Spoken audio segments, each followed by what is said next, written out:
Hi, this is Howard. Today I'm going to be making a little bit of jerk pork. Basically, I got to try to figure out all the ingredients that I do need and make sure that I have all of it. Inside my pantry, I do have some like hot sauces that I may like. This one, however, is like super duper hot. It's called The End. Really, really hot. Maybe 1 or 2 drops of this. You seem to use a lot of this one here. It's Jamaican style hot sauce. Other than that, I love the natural taste of just using my natural spice. I need some browning, but right now the lid is kind of hard, so what I do is just run hot water on it and make sure that the lid actually can get it open, so it's quite tight. So while this is basically getting thawed out, I'll show you some of my spices. Thyme, garlic, this one is Himalayan salt and thyme, and I use coriander powder, liquid smoke,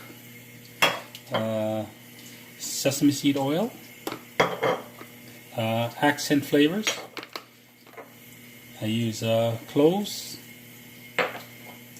and allspice, salt and pepper as normal. And so basically all of these I've cut it up. It was a nice round piece of meat, and I cut it up as much as I can to see what we can come up with. So far it's basically marinated for a day, and so what I over here I got now is just boiling some water. I have onions, I have thyme, I have a little bit of star fruit type of flavor that's inside of it. This one here is called star anise. That's inside of it as well. That's a little black thing you see forked inside of it, as well as some bay leaves. The bay leaves that I have is like these, small little package of bay leaves. Almost out of it completely. And so while this is going on, we're going to basically add the meat into this that's been boiled, and then I'll go into about what's the process of how much of what I've had inside of it.